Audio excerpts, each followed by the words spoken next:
Hola a todos, bienvenidos a Filosofía Clase B, yo soy Oscar. Estuve viendo cuando ellos nos ven, de modo que veo series últimamente, que es contra mi voluntad, y quería comentar algo. No sobre la serie en sí misma, sobre la trama, sobre sus aspectos técnicos, sino sobre el hecho en sí de que esta cosa exista. Sobre el hecho de que alguien escribió este guión, alguien lo aprobó, una cadena de medios filmó esa miniserie, la emitió al aire. Gente escribió reseñas más o menos favorables, gente le dio premios y, en fin, mucha gente la vio. O sea, el hecho de que se considera algo perfectamente normal esa serie. Y de esto quiero hablar. ¿Qué es la locura? El término generalmente no aparece en textos de psicología. Prefieren los psicólogos su aproximada o equivalente psicosis.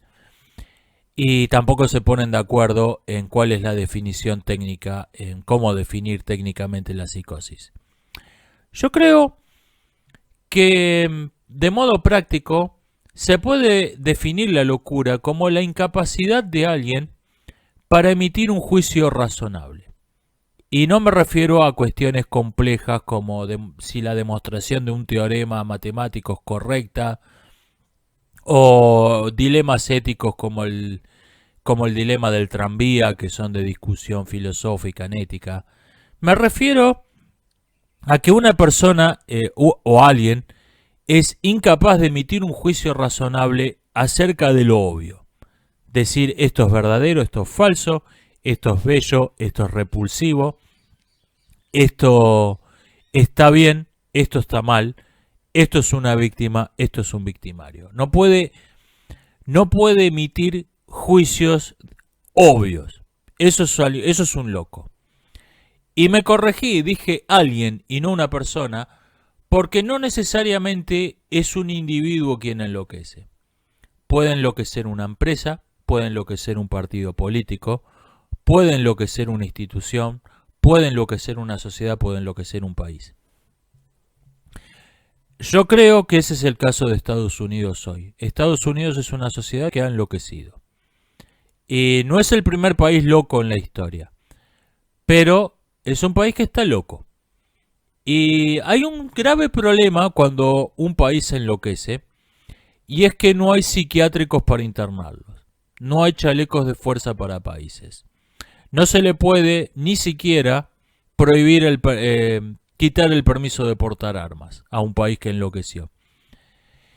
Y entonces resulta que los postulados de sentido común en que suelen basarse los análisis políticos, bueno, estos tipos se van a aliar con estos otros y yo creo que este país va a ser aliado de este otro. Resulta que cuando hay un país que es, si no es la primera potencia, está ahí, está entre las... no vamos a entrar de nuevo en esta discusión. Está ahí, es uno de los países que dirigen la política, uno de los polos de la política internacional de hoy. Está loco. Es, por tanto, completamente impredecible.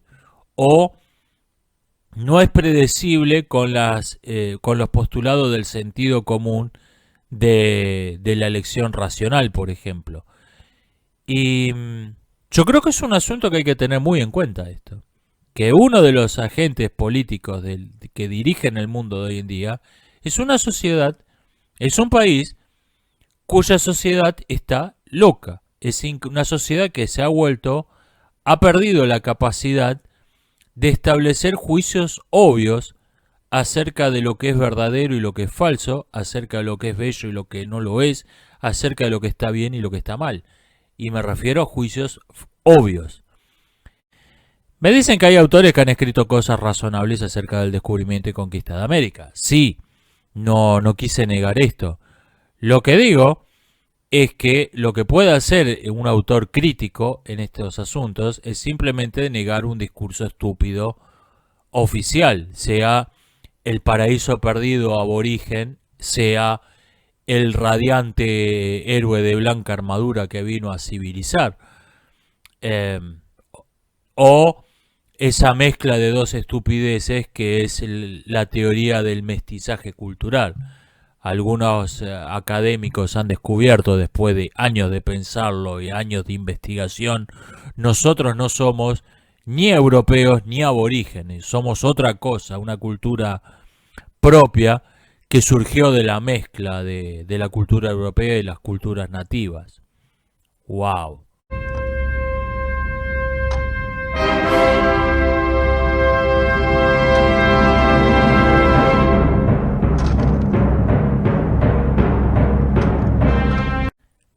Para entender la historia y la realidad de un continente, necesitamos una serie de trabajos que solo pueden ser realizados colectivamente. Necesitamos estudios específicos.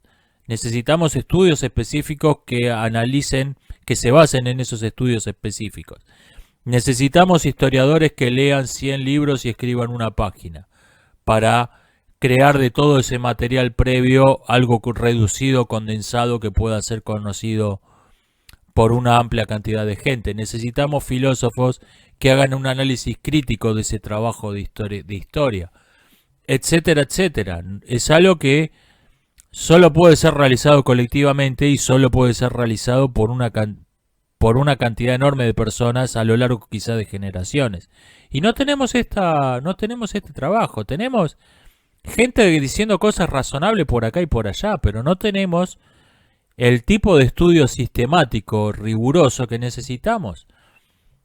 No hay, por ejemplo, un análisis de cómo la Revolución de Mayo comenzó siendo un movimiento nacionalista criollo y terminó totalmente absorbido dentro de cuestiones de política europea debido a su propio éxito. No tenemos un análisis de cómo las instituciones y las formas de organización política que el Imperio Español eliminó en América reaparecen en las repúblicas independientes bajo la forma de crímenes, bajo la forma de organizaciones criminales, o como formas de gobierno improvisadas en medio de la anarquía. El caudillismo, las maras centroamericanas, las barras bravas en Argentina, que además son casos bien distintos entre sí, no son lo mismo las barras bravas que las maras. No tenemos un estudio serio sobre cómo eliminada legalmente la segregación entre eurodescendientes y aborígenes, la segregación contra los aborígenes se reintroduce de la mano de ideologías aborigenistas para esa gran hipocresía del progresismo moderno. Cómo se reintroduce la segregación social con un discurso aborigenista y largos, etcétera. No necesitamos gente cuerda que nos diga que el paraíso perdido de la América precolombina, donde todos eran ecologistas, pacíficos y amaban al prójimo hasta que vino los malvados europeos, es falso. Necesitamos gente que nos cuente la historia de un continente. Y esto es únicamente una tarea colectiva, polémica, o sea, va a haber gente que van a proponer distintas cosas y va a haber discusiones entre distintas escuelas y continuada a lo largo de generaciones.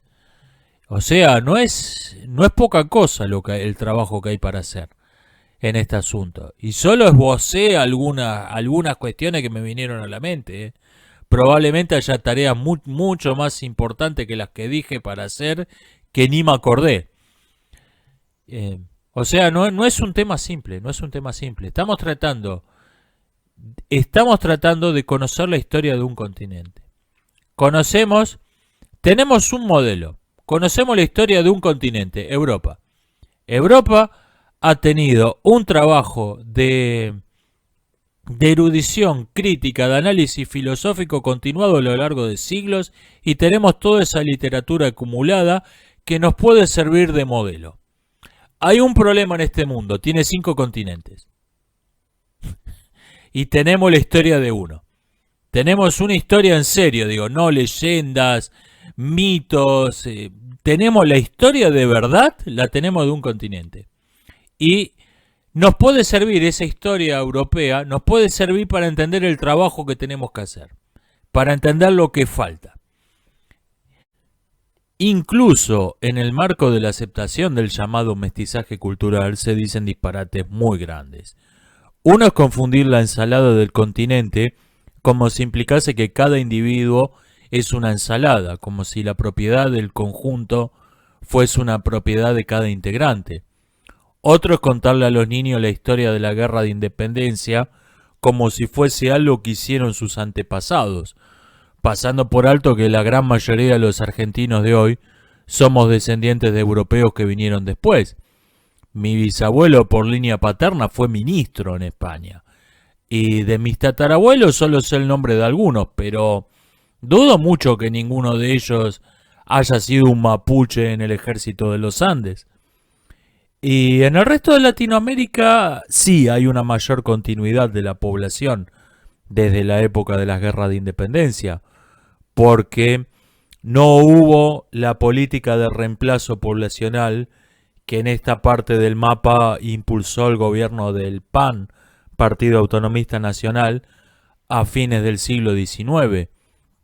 Pero acá, en Buenos Aires, Uruguay y sus alrededores, somos todos descendientes de gente que vino a fines del siglo XIX, en primera mitad del siglo XX.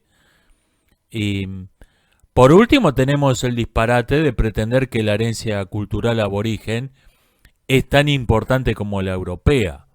Me han dicho que yo debería estudiar y difundir a los filósofos presocráticos con el mismo interés que a Platón y Aristóteles, diciendo que fueron pensadores de la misma importancia que estos y que están silenciados por motivos racistas.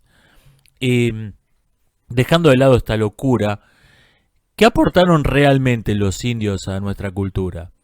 Dejando de lado algunas técnicas de cultivo, ropa, instrumentos musicales, el uso del cuchillo como arma de guerra, que lo adoptó el ejército de Estados Unidos de los Dakota y después lo difundieron por todo el mundo, aportaron el sentimiento de exterioridad. Un latinoamericano es un europeo que no se siente y no se piensa como europeo. Y hace bien en no hacerlo porque no es un europeo. Es un europeo culturalmente. Nada menos, pero nada más. Y el único movimiento nacionalista exitoso en la historia del continente fue el criollismo. ¿Por qué? Porque comprendió y aceptó esto. Todos los demás fracasaron miserablemente porque reivindicaban algún cuento de hadas sobre los tratados de epistemología araucanos, la matemática aymara o alguna locura por el estilo, pretendiendo que estaban reivindicando las raíces del continente, cuando lo cierto es que lo que estaban haciendo era negar sus verdaderas raíces. Y resulta que nadie se hace matar por un cuento de hadas, por pintoresco que sea. En fin, como decía sabiamente el oráculo de Delfos, conócete a ti mismo. Nos estamos viendo hasta la próxima.